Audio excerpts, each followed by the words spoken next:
Saudi ജയിലിൽ നിന്ന്. ആ റഹീം, ഹായ്. ആ വിളിച്ചിരുന്നു അല്ലേ? ജവാദി നമ്പർ ഞാൻ ഇന്നലത്തെ ഈ ദിവസം കഴിയാൻ വേണ്ടി ഇങ്ങനെ കാത്തുനിന്നു. എല്ലാം ഭംഗിയായിട്ട് കഴിഞ്ഞു. വളരെ സന്തോഷമായി. സന്തോഷായില്ലേ? നിങ്ങളോടൊക്കെ എങ്ങനെ നന്ദി പറയണ്ടെങ്കിൽ അറിയില്ല. എന്നാലും അയ്യോ, എന്നോടൊന്നും നന്ദി പറയണ്ട, സൃഷ്ടാവിനോട് മാത്രമേ നന്ദി പറയണ്ടൂ.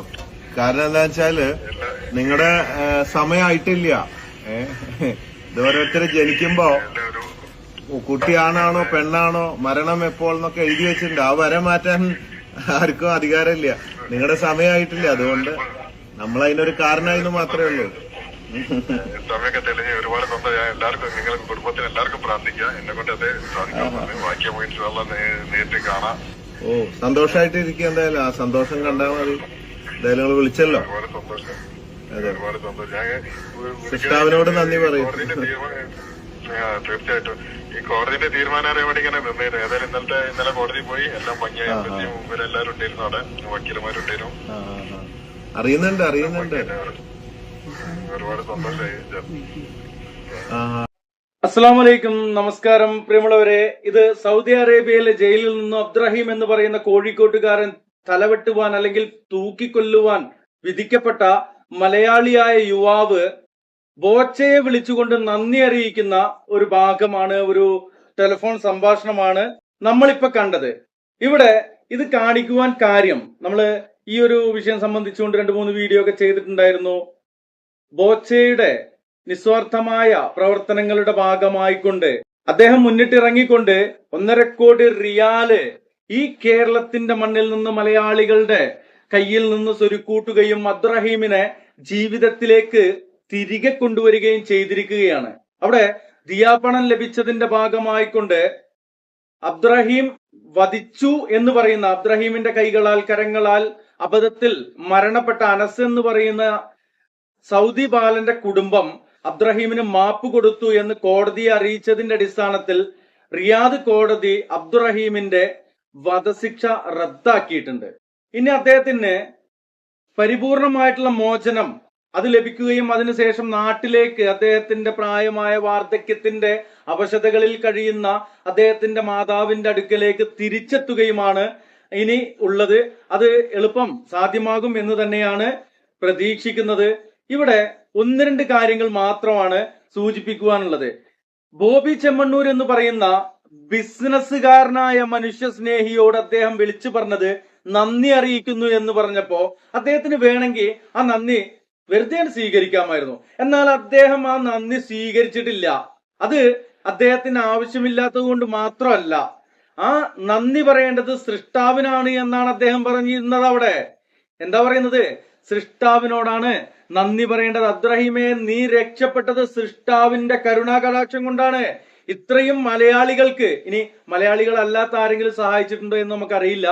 ഏതായാലും ഇത്രയും മനുഷ്യ സ്നേഹമുള്ള, സ്നേഹം തുടിക്കുന്ന, കാരുണ്യത്തിന്റെ നീരുറവ ഇനിയും വറ്റിയിട്ടില്ലാത്ത മതവർഗീയതയുടെ തേരിലേറിയിട്ട് നമ്മുടെ ഇന്ത്യ മഹാരാജ്യവും പ്രത്യേകിച്ച് കേരളത്തിന്റെ ചില ഇടങ്ങളൊക്കെ പോയിക്കൊണ്ടിരിക്കുമ്പോ ആ വർഗീയവാദികളുടെയൊക്കെ മുഖത്തേക്ക് കാറി തുപ്പിക്കൊണ്ടാണ് മത വർഗീയത തൊട്ട് തീണ്ടിയിട്ടില്ലാത്ത സ്നേഹത്തിന്റെ, കാരുണ്യത്തിന്റെ നിറകുടങ്ങളായ കേരള ജനത അബ്ദുറഹീമിന്റെ മോചനത്തിനു വേണ്ടി അവരധ്വാനിച്ചുണ്ടാക്കിയ മുതല്, പൈസ, പണം അത് ഈ ജീവകാരുണ്യ പ്രവർത്തനത്തിലേക്ക് വിനിയോഗിക്കുകയും അബ്ദുറഹീമിന്റെ മോചനം എളുപ്പമാക്കുകയും ചെയ്തിട്ടുള്ളത്. ഇവിടെ വർഗീയതയുടെ കാര്യം പറഞ്ഞത് പല തരത്തിലുള്ള വംശീയതയും വർഗീയതയും വംശീയ ഉന്മൂലനവും അത് ലക്ഷ്യമിട്ട് നടക്കുന്ന ചില വർഗീയ കോമരങ്ങളുള്ള ഈ നാട്ടിൽ നിന്ന് ഇതുപോലെ ഒരു കാരുണ്യത്തിന്റെ നീരുറവ് വറ്റാത്ത ഒരു നല്ല പ്രവൃത്തി അത് അഭിനന്ദനാർഹമാണ്, അഭിനന്ദിക്കപ്പെടേണ്ടത് തന്നെയാണ്. അവിടെ 1 കോടി രൂപ കയ്യിൽ നിന്നിട്ട് നൽകുകയും പിന്നീട് അബ്ദുറഹീമിന് ഇവിടെ നാട്ടിൽ വന്നു കഴിഞ്ഞാൽ ജീവിക്കുവാനുള്ള മറ്റു സൗകര്യങ്ങൾ ചെയ്തു കൊടുക്കാമെന്നും പറയുന്ന മനുഷ്യ സ്നേഹിയായ ബോബി ചെമ്മണ്ണൂര് അദ്ദേഹം പറഞ്ഞ ആ വാക്ക് തന്നെയാണ് ഇന്നിവിടെ വിളിച്ചു പറയുവാനുള്ളത്. എനിക്കല്ല നന്ദി അറിയിക്കേണ്ടത് സൃഷ്ടാവിനാണ്. സൃഷ്ടാവിന്റെ കരുണാകടാക്ഷമാണ് അബ്ദുറഹീമിന്റെ മോചനം എളുപ്പമാക്കിയത്. ആ സൃഷ്ടാവിന്റെ സൃഷ്ടികളായ വർഗീയതയുടെ വിളനിലങ്ങളായ ആളുകളെ നിങ്ങൾ ബോച്ചയുടെ വാക്കുകളൊന്ന് ശ്രദ്ധിക്കുക. അദ്ദേഹം ആ പറഞ്ഞ വാക്കുകള്, ഒരു സൃഷ്ടാവിന്റെ സൃഷ്ടികളായ നമ്മള് മതത്തിന്റെയും ജാതിയുടെയും പേരിന്റെയും വർണ്ണത്തിന്റെയും ഭാഷയുടെയും ഭക്ഷണത്തിന്റെയും വസ്ത്രത്തിന്റെയും ഒക്കെ പേര് പറഞ്ഞുകൊണ്ട് തമ്മിൽ തല്ലുവാനും തമ്മിൽ തല്ലി തീരുവാനും ശ്രമിച്ചുകൊണ്ടിരിക്കുമ്പോ ഇതുപോലെയുള്ള ജീവകാരുണ്യ പ്രവർത്തനങ്ങളുമായിട്ട് മുന്നിട്ടിറങ്ങുന്ന നല്ല മനസ്സിന്റെ ഉടമകൾക്ക് 1000 അഭിവാദ്യങ്ങൾ അറിയിച്ചുകൊണ്ട് അബ്ദുറഹീമിന്റെ മോചനം എളുപ്പമാകട്ടെ. അബ്ദുറഹീമിന്റെ മോചനം ഇനി അധികം താമസിയാതെ തന്നെ അബ്ദുറഹീമിന് മോചനം ലഭിക്കുമെന്നുള്ളതാണ് സൗദിയിൽ നിന്ന് അറിയുന്നത്, റിയാദിൽ നിന്ന് അറിയുന്നത്. അദ്ദേഹത്തിന് മോചനം ലഭിച്ചു കഴിഞ്ഞാൽ പുറത്തേക്ക് അദ്ദേഹത്തെ വിടില്ല, നേരെ എയർപോർട്ടിലേക്കാവും. എയർപോർട്ടിൽ നിന്ന് കേരളത്തിൽ എത്തുകയും ചെയ്യും. ഇവിടെ സാന്ദർഭികമായിട്ട് പറയുവാനുള്ളത്, മനുഷ്യ ദൈവങ്ങളായി പ്രതിഷ്ഠിക്കപ്പെടുന്ന ആർക്കും ഒന്നും ചെയ്യാൻ കഴിയാത്ത സാഹചര്യങ്ങളിലൂടെ ഇതുപോലെയുള്ള കാര്യങ്ങൾ നടക്കുമ്പോ മനുഷ്യ ദൈവങ്ങൾക്കല്ല, ദൈവം സൃഷ്ടിച്ച മനുഷ്യർക്കാണ് എന്തെങ്കിലും ചെയ്യാൻ കഴിയുക. മനുഷ്യ ദൈവത്തിന്റെ മുന്നിലേക്ക് പോയി 121, 122 ആളുകള് തിക്കിലും തിരക്കിലും വെട്ട് മരിച്ചപ്പോ ആ മനുഷ്യ ദൈവത്തിന് ഒന്നും ചെയ്യാൻ പറ്റിയില്ല. അതുപോലെ തന്നെ ഇവിടെ ചില പൗരോഹിത്യം മുന്നോട്ട് കൊണ്ടുവരുന്ന ചില പച്ചക്കളവുകളുണ്ട്.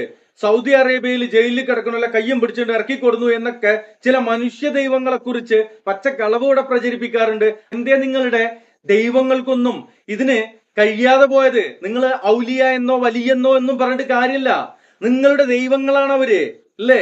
അബ്ദുറഹീമിന് മോചനം എളുപ്പമാകട്ടെ. അബ്ദുറഹീമിന്റെ ഉമ്മയുടെ അടുക്കിലേക്ക് അബ്ദുറഹീം എത്രയും പെട്ടെന്ന് എത്തട്ടെ എന്നാണ് അറിയിക്കുവാനുള്ളത്.